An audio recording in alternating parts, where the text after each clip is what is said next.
కౌసల్య ఇంటి పని వంట పని అన్నీ చేస్తూ ఉండేది. అత్తగారు అంత పని చేస్తున్నా కూడా కీర్తి మాత్రం ఏమీ పట్టించుకోకుండా చక్కగా తిని పడుకునేది. ఎవరేమన్నా కూడా పెద్దగా పట్టించుకునేది కాదు.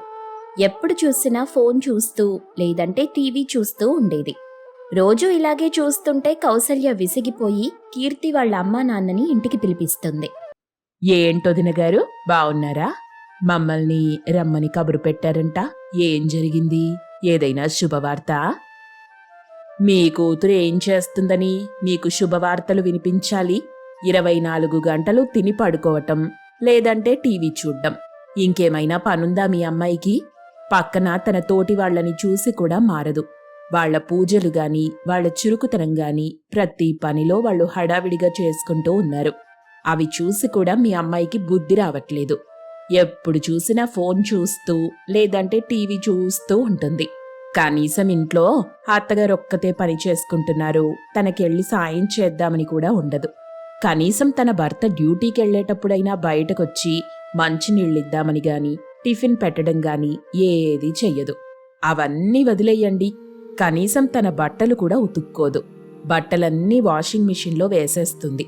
కనీసం అవి తీసి ఆరబెట్టే పని కూడా చెయ్యదు. అసలు మీ అమ్మాయికి ఏం చెప్పాలో, ఎలా చెప్పాలో అర్థం కావట్లేదు. పోనీ చెప్పి చేయిద్దామని ప్రయత్నించినా కూడా తర్వాత చేస్తాను అని పని దాటేస్తూ వెళ్తుంది. తర్వాత చేస్తానని చెప్పి ఆ పని దాటేస్తుంది. ఇప్పుడు మీరే చెప్పండి ఏం చెయ్యాలో. నాకైతే ఏ రకంగా మీ అమ్మాయికి చెప్పాలో అస్సలు అర్థం కావట్లేదు. అయ్యో, ఇంత జరుగుతుందని నాకైతే తెలీదు. ఇప్పుడే మా అమ్మాయికి 2 దెబ్బలేసి బుద్ధొచ్చేలా చేస్తాను. దెబ్బలు వేసి చెప్పాలనుకుంటే మీలాగే నేను కూడా తల్లి స్థానంలో ఉన్నాను. నేను కూడా వేసి చెప్పగలను. తను చిన్నపిల్ల కాదు దెబ్బల భయంతో చెప్పడానికి. తనని కూర్చోబెట్టి మాట్లాడండి. తనసలేమనుకుంటుందో తెలుసుకోండి. సుజాత సరే అని చెప్పి తన అమ్మాయిని తీసుకుని గదిలోకెళ్ళింది. అక్కడ కూర్చోబెట్టి వివరంగా అడుగుతుంది. ఏం జరిగింది? ఎందుకు నువ్విలా ప్రవర్తిస్తున్నావు? అయినా నీకిష్టమయ్యే కదా ఈ పెళ్లి చేసుకున్నావు. నువ్విలా ప్రవర్తిస్తుంటే మీ నాన్నగారి పరువు, నా పరువు ఏమవుతుంది చెప్పు తల్లి. ఇంట్లో వాళ్ళు ఇదే నేర్పించారా అనుకుంటారు కదా. కనీసం మా కోసమైనా ఆలోచించి సరిగ్గా ఉండటం తెలీదా? ఎందుకమ్మా నన్ను అంతంత పెద్ద మాటలంటున్నారు? నేనేం చేశాను? అయినా నీకు తెలుసు కదా నాకు పనులేవీ రావు. అయినా ఇలాంటి పనులు చేయటం అంటే నాకు చాలా చిరాకు. నాకు చిన్నప్పటి నుండి ఏదైనా బిజినెస్ పెట్టుకొని బిజినెస్ ఉమెన్ అవ్వాలని ఉంది.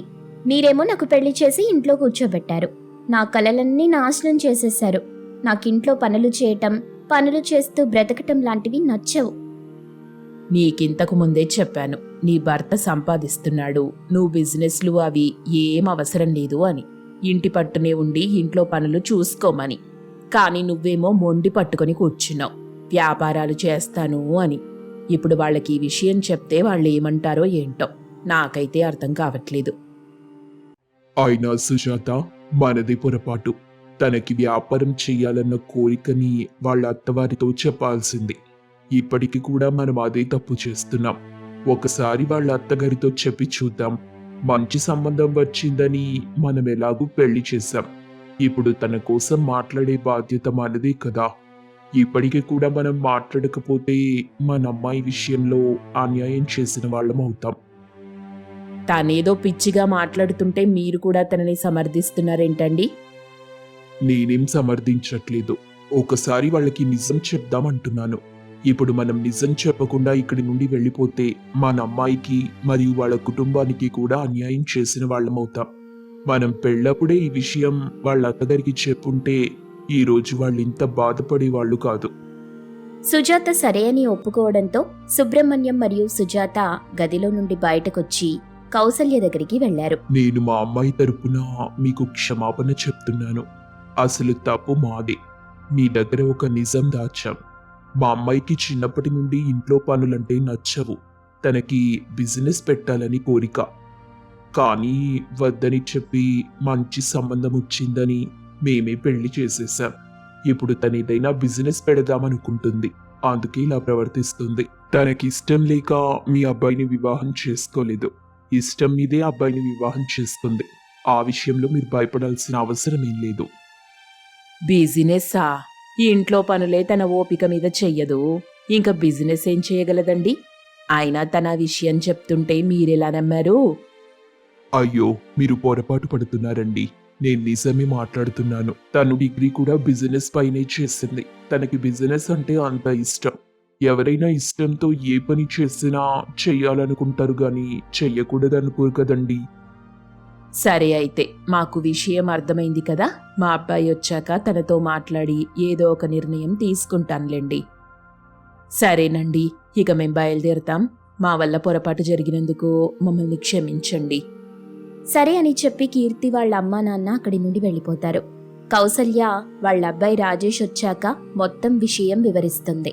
అప్పుడు రాజేష్, అమ్మా, బిజినెస్ పెట్టడం మంచిదే కానీ అన్ని లక్షలు ఖర్చు పెట్టి పెద్ద బిజినెస్ కన్నా అంతదాకా ఏదైనా చిన్న బిజినెస్, టిఫిన్ బిజినెస్ లాంటిది పెడదాం. తర్వాత చూసుకొని పెద్ద బిజినెస్ ఓపెన్ చేద్దాం. అప్పుడైనా తను మారుతుందేమో. తనకి నచ్చిన పనుంటే ఇంట్లో కూడా అందరితో కలివిడిగా ఉంటుందేమో. నువ్వేమంటావమ్మా? ముందది చెప్పు. నేననడానికి ఏముందిరా, నీకేది ఇష్టమైతే అదే చేద్దాం. కానీ ఏం బిజినెస్ పెడదాం ముందు ఆలోచించరా. ఇప్పుడు అందరూ టిఫిన్ బిజినెస్ పెడుతున్నారు, కానీ మన దగ్గరికి వచ్చి కొనాలంటే ఏదైనా కొత్తగా ఉండాలి. కానీ ఆ విషయం ముందు కీర్తిని అడుగుదాం. తనేమనుకుంటుందో దాన్ని బట్టి నిర్ణయిద్దాం. అనుకొని వెంటనే కీర్తిని అక్కడికి రమ్మని పిలుస్తారు. కీర్తి, ఇన్ని రోజులు జరిగిందేదో జరిగిపోయింది. అసలు నువ్వేమనుకుంటున్నావో నాకు విషయం తెలియక తికమక పడుతున్నాను. ఇప్పుడు మాకు అర్థమైంది అసలు నువ్వు ఏమనుకుంటున్నావో అని. మేం కూడా నువ్వు బిజినెస్ పెట్టడానికి ఒప్పుకున్నాం. కానీ ఇప్పుడు పెద్ద పెద్ద బిజినెస్లంటే నేనంత పెట్టుబడి పెట్టి వ్యాపారం చేయించలేను. ఏదైనా చిన్న బిజినెస్ పెట్టించగలను. అందుకే టిఫిన్ బిజినెస్ అనుకుంటున్నాను. కానీ ఈ మధ్య ప్రతి ఒక్కరూ టిఫిన్ అమ్ముతున్నారు. మన దగ్గర ఏదైనా కొత్తగా ఉండాలి. అలాంటప్పుడు మన దగ్గరికి తినడానికి వస్తారు. అయితే ఇప్పుడు నువ్వు చెప్పు, ఏం చేస్తే బాగుంటుందో. కీర్తి చాలా సంతోషిస్తూ ఒక నిమిషం ఆలోచించుకుంటుంది. నా బాధ అర్థం చేసుకున్నందుకు చాలా థ్యాంక్స్ అండి. నా దృష్టిలో అయితే రకరకాల ఐడియాలున్నాయి. ఇప్పుడు అందరూ ఒక్కటే అమ్ముతున్నారు. మనం ఇడ్లీ సైజ్ కానీ గారె సైజ్ కానీ తగ్గించి చిట్టి ఇడ్లీ చిట్టి గారె అని అమ్మొచ్చు. అవి కూడా కొన్ని దగ్గరలో ఉన్నాయి. మనం ఫ్యామిలీ ప్యాక్ దోశ అని అమ్మొచ్చు. అంటే 6 ఫీట్ల దోశ. కానీ దానికోసం ఒక స్పెషల్ పెనం తయారు చేయించాలి. మనకి స్టవ్ కూడా 4 బర్నర్లుండేలా స్టవ్ రెడీ చేసుకోవాలి.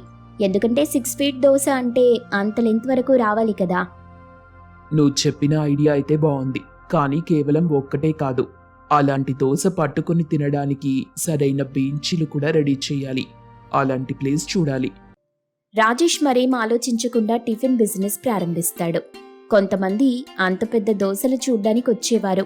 అసలు అంత పెద్ద దోశ ఎలా తయారు చేస్తున్నారని ఆశ్చర్యంగా చూస్తూ రుచి ఎలా ఉందని వచ్చిన వాళ్ళందరూ ట్రై చేసేవాళ్ళు. రుచి కూడా చాలా బాగుండడంతో ఫ్యామిలీతో వచ్చి ఆ దోశ తినడానికి ఇష్టపడేవాళ్ళు. ఎందుకంటే కీర్తి చాలా రుచిగా దోశలు వేస్తుండేది. ఆ దోశకి మంచి పేరు రావడంతో జనాలింకా ఆ దోశని తినడానికి వస్తుండేవాళ్ళు. అయితే ఈ విషయం గమనించిన రాజేష్ కీర్తి దగ్గర ఒక 3 పని వాళ్ళని పెడతాడు. దోశ బిజినెస్ మంచి లాభం తెచ్చిపెట్టడంతో రాజేష్ చాలా సంతోషిస్తాడు. ఇంకో ముఖ్యమైన విషయం ఏంటంటే కీర్తి కూడా చాలా సంతోషంగా ఇంటి పని కూడా చేస్తుండేది. రాగానే వాళ్ళ అత్తకి సాయం చేస్తూ రాజేష్తో కూడా చాలా సరదాగా సంతోషంగా కలిసిమెలిసి తిరుగుతుండేది. ఈ విషయాన్ని గమనించిన రాజేష్ తను సంపాదించిన డబ్బుతోనే తన పేరు మీద కొత్త కొత్త బిజినెస్లు మొదలెడతాడు. ఇక్కడ దోశలు వేయడానికి ఒక మనిషిని పెట్టి తను మిగిలిన బిజినెస్లన్నీ చూసుకుంటూ కార్లో తిరుగుతూ బాగా డబ్బు సంపాదిస్తూ ఉండేది కీర్తి. ఇన్నాళ్లకి తను చదివిన చదువు ఇలా ఉపయోగపడిందని సంతోషంగా తన భర్తతో కలిసిమెలిసి ఉండేది. కీర్తి భర్త రాజేష్ బాగా డబ్బు సంపాదించేవాడు. ఆ డబ్బుల్ని కీర్తి ఫ్రెండ్స్తో పాటు పార్టీలని, షాపింగ్ అని ఖర్చు పెడుతుండేది. ఇంట్లో రూపాయున్నా అది తీసుకుని ఖర్చు పెట్టే వరకు మనసు ప్రశాంతంగా ఉండేది కాదు కీర్తికి. ఎప్పుడూ ఏదో ఒకటి కొందామని, లేకపోతే ఏదైనా పార్టీకి వెళ్దామని ఆ ఆలోచనలతోనే ఉండేది. అయితే ఒకరోజు రాజేష్ ఉద్యోగం కాస్త పోయింది. 2 నెలల వరకు సరైన ఉద్యోగం దొరక్క ఇక్కడ అక్కడ అప్పులు చేసి ఆ నెల గడిపాడు. రాజేష్ అప్పుడు తన భార్యతో, చూసావా కీర్తి, నేను డబ్బులు సంపాదించి తెస్తున్నప్పుడు నువ్వేమో తెగ ఖర్చు పెట్టేదానివి. ఒక్కరోజు కూడా ఆ డబ్బు దాచిపెడదామని ఆలోచించేదాన్ని కాదు. అదే దాచుంటే ఈరోజు మనకి ఇటువంటి ఇబ్బంది రాకుండా ఉండేది కదా. డబ్బులు ఖర్చు చేయటం సులువు, కానీ అది జాగ్రత్త చేయటం మాత్రం చాలా కష్టం. 2 నెలలు మనకి పని లేకుండా పోయింది. ఇప్పుడు వీళ్ళ దగ్గర వాళ్ళ దగ్గర చెయ్యి చాపి అడగాల్సి వస్తుంది. అదే నేను తెచ్చిన డబ్బు నువ్వు జాగ్రత్తగా ఇంటి ఖర్చులు పెట్టి మిగిలిన డబ్బులు దాచుంటే మనకి అప్పు లేకుండా ఉండేది కదా. అందుకే ఎప్పుడూ సమయం మనది కాదు. ఏ రోజు ఏం జరుగుతుందో తెలీదు. వచ్చిన డబ్బులు జాగ్రత్త చేయటం నేర్చుకో కీర్తి. ఇంకా వచ్చే నెల నుండి తెచ్చిన డబ్బుల్ని అప్పులు తీర్చిన తరువాత మిగిలిన డబ్బులు జాగ్రత్తగా ఉంచు. ఇంత జరిగిన తర్వాత కూడా నాకు బుద్ధి రాదా అండి? మళ్ళీ ఖర్చు పెడతాననుకుంటున్నారా? తెచ్చిన డబ్బులు జాగ్రత్త చెయ్యాలని మీ ఉద్యోగం పోయిన రోజే అనుకున్నాను నేను. మీరు జీతం తెచ్చాక చూస్తారు కదా నా ఖర్చు ఎలా ఉంటుందో. మీరే ఆశ్చర్యపోతారు. అప్పుడు మీరే అంటారు, కీర్తి నీలో ఇంత మార్పు వచ్చిందా అని. పోనీలే, నీలో మార్పు వచ్చిందంటున్నావుగా, అది మంచిదే. నువ్వలా చేస్తావని నేనైతే నీకు జీతం తెచ్చివ్వటం మానేయను. ఈసారి కూడా నా జీతం డబ్బులు నీకే ఇస్తాను. నాకే ఇవ్వండి, నేనేమైనా కాదన్నానా ఏంటి? అలా కొద్ది రోజులు గడిచాక రాజేష్ రోజూ ఆఫీస్లో పనికెళ్లటం మొదలెడతాడు. కొత్త ఆఫీస్లో జాయిన్ అయిన నెల రోజుల తరువాత రాజేష్ తన జీతం తెచ్చి కీర్తికిస్తాడు. కీర్తి ఇంకా కొద్ది కొద్దిగా అప్పట్లో చేసిన అప్పు కట్టేస్తుంది. మిగిలిన డబ్బుతో ఇంటికి కావలసిన సామాన్లు తెచ్చుకుంటుంది. వంట కూడా చాలా తక్కువగా చేస్తూ ఉంటుంది. కొద్ది రోజులు అలా జాగ్రత్తగా ఇల్లు గడపడం మొదలెడుతుంది కీర్తి. అయితే ఒకరోజు రాజేష్, ఏంటి కీర్తి, అన్నం మరీ కొంచెమే వండావు? ఇలా అయితే సగం ఆకలితో లేవాల్సి వస్తుంది. అయినా కూరేంటి చిన్నపిల్లలకు పెట్టినట్టు ఇంత చిన్న కప్పులో పెట్టావు? భోజనం అనేది తృప్తిగా చెయ్యాలి కదా. ఇలా చేస్తే నువ్వు దాచిన డబ్బంతా హాస్పిటల్కే పెట్టాల్సి వస్తుంది. కొంచెం చూసుకొని వంట చేయవే. ఏంటండి మీరు మరీ చెప్తున్నారు? ఇప్పుడు దాన్ని కడుపు నిండా తిన్నారనుకోండి, తర్వాత కడుపులో గడబిడ చేసినా ఏదైనా జరిగి వాంతులైనా ఇబ్బంది పడతారు కదా. కడుపు కొంచెం ఖాళీగా ఉంచుకోవడం మంచిదే. అప్పుడైనా డాక్టర్కి డబ్బులు ఇవ్వాల్సి వస్తుంది కదా.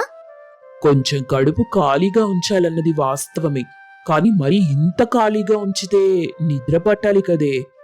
రాజేష్ ఎంత చెప్పినా కీర్తి పట్టించుకోకుండా ఉంది. రోజు కీర్తి వాడిన బట్టలే వాడటం, చిరిగేంత వరకు ఒకటే బట్టల్ని వాడటం, అన్నీ తక్కువగా ఖర్చు పెట్టటం, ప్రతి దగ్గర రూపాయి లెక్క పెట్టటం, ఇలా చేస్తూ ఉండేది. కొద్ది నెలలు గడిచాక కీర్తి మరియు రాజేష్ని చూడ్డానికి కౌసల్య ఇంకా రఘురాం వచ్చారు. వాళ్ళు చాలా ఆశలతో కొన్నాళ్లు కొడుకు కోడలి దగ్గర ఉండి వెళ్లిపోదామనుకున్నారు. కౌసల్యని రఘురాంని చూడగానే రాజేష్ కళ్లలో చెప్పలేనంత ఆనందం. ఎందుకంటే చాలా రోజుల తరువాత తల్లిదండ్రుల్ని చూశాడు. చాలా రోజుల తరువాత మా అమ్మ నాన్న వచ్చారు. నువ్వు వాళ్ళని జాగ్రత్తగా చూసుకో, ఏ లోటు లేకుండా చూసుకో. ఏం కావాలన్నా అది వండి పెట్టు. నేను ఆఫీస్ నుండి వచ్చేటప్పుడు ఇంటికి కావలసిన సామాన్లన్నీ తీసుకొస్తాను. ఈ విషయం మీరు మరీ అంతలా చెప్పాలా అండి? నేను బాగా చూసుకుంటాను. మీరీ విషయంలో అస్సలు కంగారు పడద్దు. అన్ని సామాన్లు ఇంట్లోనే ఉన్నాయి. ఇప్పుడు మీరు మిగిలిన సామాన్లు తెచ్చి ఏం చేస్తారు? అవి ఎక్కువైతే ఇంట్లో ఉండి పాడైపోతాయి. ఉన్నవైపోయాక నేనే వెళ్ళి తీసుకొచ్చుకుంటాను. ఇంట్లో ఏ సామాన్లున్నాయో నాకు తెలుసులే, పర్వాలేదు. నేను వచ్చేటప్పుడు పట్టుకొస్తాను. నువ్వు శ్రమపడాల్సిన అవసరం ఏం లేదు, నేనున్నాను కదా అని రాజేష్ అక్కడి నుండి వెళ్ళిపోతాడు. కీర్తి, కౌసల్య మరియు రఘురాంకి విశ్రాంతి తీసుకోమని చెప్పి వంటగదిలోకెళ్లి వంట చేయటం ప్రారంభించింది. కొలతలతో అందరికీ వంట చేస్తుంది. అత్త మరియు మావయ్య వచ్చారని అన్నం, సాంబార్, కూర చేసి పెట్టింది. చేసిన వంటని 4 ప్లేట్లలో భోజనం వడ్డించింది. చిన్న చిన్న కప్పులలో కూరలు పెట్టింది. వెళ్లి తన అత్త మామల్ని పిలుస్తుంది. ఇంతలో రాజేష్ కూడా ఇంటికొస్తాడు. అందరూ డైనింగ్ టేబుల్ దగ్గరికొచ్చి భోజనం చూసి తినడానికి కూర్చుంటారు. కీర్తి చాలా బాగా వంట చేస్తుంది. నలుగురు కూర్చుని తింటుంటారు. మావయ్య గారు, వంట బాగుందా? మీకు నచ్చింది కదా? చాలా బాగుందమ్మా, చాలా రుచిగా వండావు. నీకింత బాగా వంటొచ్చని అస్సలు అనుకోలేదు. అవునండి, కోడలు చాలా రుచిగా వంట చేస్తుంది. నిజంగా తింటుంటే ఇంకా తినాలనిపిస్తుంది. ఆగండి మీరు, ఆఖరిలో మజ్జిగ వేసుకొని అన్నం తింటారుగా. నేను కొంచెం అన్నం మరియు మజ్జిగ, కూర పట్టుకొస్తాను. ఆ మాట వినగానే కీర్తి ఒక్కసారిగా భయపడింది. కౌసల్య గబగబా వంటగదిలోకెళ్ళి పాత్ర తీసి చూడగానే ఖాళీగా ఉంది. వెంటనే డైనింగ్ టేబుల్ దగ్గరికి వచ్చింది. ఏంటి కీర్తి, నీకు కొలత తెలియలేదా? మీ ఇద్దరి కోసమే వంట చేసినట్టు చేసావు. ఇక్కడ నలుగురం ఉన్నాం కదా, కొంచెం ఎక్కువగా వండాలని తెలీదా? రేపటి నుండి నేను సాయంగా ఉంటానులే. ఏం వండాలో ఎంత వండాలో చెప్తాను. వెంటనే రాజేష్ తన వైపు చూసి, నీకు చెప్పాను కదా, అమ్మా నాన్న ఉన్నంత వరకు కొంచెం పద్ధతిగా బాగా చూసుకోమని. నీ పిసినరితనం మళ్ళీ చూపించటం మొదలెట్టావా? అయితే అతివృష్టి లేదంటే అనావృష్టి. ఖర్చు పెడితే డబ్బులన్నీ బీభత్సంగా ఖర్చు పెడతావు. దాయటం మొదలెడితే తినడానికి కూడా పెట్టకుండా దాస్తున్నావు. ఇదెక్కడలవాటి నీకు? రోజుకొక వింత క్యారెక్టర్ చూపిస్తుంటావు. నీతో పడలేకపోతున్నాను. ఊరుకోండి, అత్తయ్య గారు మావయ్య గారు ఇక్కడే ఉన్నారు. ఈ టైంలో నా మీద జోకులేస్తారేంటి? అయినా జాగ్రత్త చేసిన తప్పే, చేయకపోయినా తప్పే. ఏం చెయ్యాలేంటి? నేను సరిగ్గానే మన నలుగురి కోసం వండాను. కానీ అత్తయ్య గారే ఎక్కువ ఆకలేస్తుందని ఎక్కువ తినాలనుకుంటున్నారు. నన్నేం చేయమంటారు? అది కూడా నాదే తప్పంటున్నారు. అనవసరంగా ఎక్కువ వండి మళ్ళీ ఫ్రిడ్జ్లో దాచుకొని పాడైపోయిన భోజనం తినే కన్నా అప్పటికప్పుడు కొద్దిగా వండుకొని ఫ్రెష్గా తినటం మంచిది కదండి. ఆరోగ్యానికి కూడా అది చాలా మంచిది. ఏంట్రా మీరిద్దరూ మీలో మీరు మాట్లాడుకుంటున్నారు? ఏం లేదమ్మా, ఇంకా ఈవినింగ్ వచ్చేటప్పుడు ఏమేం సరుకులు తేవాలని అడుగుతున్నాను. తను చెప్తుందంతే. సాయంత్రం కీర్తి వంట చేయటం ప్రారంభిస్తే కౌసల్య వచ్చింది. నేను కూడా సాయం చేస్తానని అడిగింది. నేనుండగా మీరెందుకత్తయ్యా కష్టపడటం అని చెప్పి కౌసల్యని పంపించేసింది. తనే మళ్ళీ యథావిధిగా తక్కువగా వండుతుంది. అయితే సరుకులన్నీ తక్కువగా వండటం, కొంచెం కొంచెంగా వండటం, పళ్ళు కూడా లెక్కపెట్టి ఇంట్లో పెట్టటం, ఇవన్నీ చూసి కోడలి పిసినరితనం కౌసల్య రఘురాంలకి అర్థమైపోయింది. ఒరేయ్ రాజేషు, కోడలు పిల్లేంట్రా బాగా పీసినారిలా ఉంది. ప్రతిదీ కొలత చూసుకొని వండుతుంది. టీ పెట్టటం కూడా చాలా కొలత మీద పెడుతుంది. ఇదెక్కడ అన్యాయంరా బాబు. ఇలా అయితే మీ సంసారం ఏమవుతుందిరా? తనకెలాగైనా బుద్ధొచ్చేలా చెయ్యాలిరా. ఇలా అయితే చాలా ఇబ్బంది అయిపోతుంది. అవునమ్మా, నువ్వు చెప్పేది నిజమే. కొద్ది నెలల ముందు తెచ్చిన డబ్బులన్నీ ఖర్చు పెడుతూ ఉండేది. ఓసారి నా ఉద్యోగం పోయిన తరువాత జాగ్రత్త చేయమని చెప్పానంతే. తర్వాత ఇలా తయారైంది. నేను తనకి చాలాసార్లు చెప్పాను, కానీ తనేమో మారట్లేదు. అయితే నేను చెప్పినట్టు చెయ్యి. తనకి బుద్ధి ఎలా రాదో చూస్తాను. రాజేష్ని వెంటనే కళ్ళు తిరిగి పడిపోమని చెప్పింది కౌసల్య. రాజేష్ కళ్ళు తిరిగి పడిపోతాడు. కీర్తి గబగబా తన గదిలో నుండొస్తుంది. అయ్యో, ఏం జరిగిందండి? లేవండి! ఎన్ని విధాలుగా ప్రయత్నించినా తను లేవలేదు. ముఖంపై నీళ్లు కొట్టినా లేవలేదు. వెంటనే కీర్తి హాస్పిటల్కి ఫోన్ చేయాలని ఫోన్ తీసింది. ఇంతలో కౌసల్య, ఎందుకమ్మా డాక్టర్కి ఫోన్ చేయటం? కొద్దిసేపు ఆగు, అదే స్పృహ వస్తుంది. ఇప్పుడు డాక్టర్కి డబ్బు పెట్టి ఖర్చు పెట్టడం ఎందుకు? అంతా అనవసరం. కాళ్ళు చేతులు పట్టుకొని 2 కుదుపులు కుదిపితే వాడే లేచి కూర్చుంటాడు. అయ్యో అత్తయ్య, ఈ సమయంలో ఖర్చు అంటారేంటి? చూడండి ఎలా ఉన్నారో. మొహంపై నీళ్లు కొట్టినా లేవట్లేదు. నాకెందుకో భయంగా ఉందత్తయ్య. డాక్టర్కి చూపిద్దాం. స్పృహ లేని మనిషిని పట్టుకొని కుదుపమంటారేంటి? మరి నువ్వు పెట్టే భోజనానికి నీరసం వచ్చి పడిపోడా? నువ్వు చేసే పనులు చూడు ఎంత దారుణంగా ఉన్నాయో. బయటికెళ్ళి కష్టపడే మనిషికి అంత తక్కువ భోజనం పెడితే వాడేమవుతాడో నీకు అర్థమవుతుందా? అయినా మనిషికి ఆరోగ్యం కన్నా ఇంకా ఏది విలువైంది కాదు. ఎప్పుడు కూడా ఆరోగ్యాన్ని కాపాడుకుంటూ ఉండాలి. అయినా అంత డబ్బు దాచి ఏం చేస్తావు? కడుపు నిండా భోజనం కూడా తినలేకపోతున్నావు. కనీసం వీడికి పెట్టలేకపోతున్నావు. ఇలాగే చేస్తూ ఉన్నావనుకో, ఇప్పటికే వీడు బక్క చిక్కిపోయాడు. ఇంకా ఏమవుతాడో తెలుసా? నువ్వు కూడా ఎలా ఉండేదానివి ఎలా అయిపోయావు. నీ ఆరోగ్యాలు పాడు చేసుకుని డబ్బు దాయాల్సిన అవసరమేం లేదు. చక్కగా తిని మిగిలిన డబ్బులు దాచుకోండి చాలు అని రాజేష్ని లేవమని చెప్పింది. వెంటనే రాజేష్ లేచి నిలబడ్డాడు. తర్వాత నుండి కీర్తి పిసినరితనం చేయటం మానేస్తుంది. చక్కగా అత్తమావలకి మరియు భర్తకి వండిపెట్టి సంతోషంగా ఉంటుంది.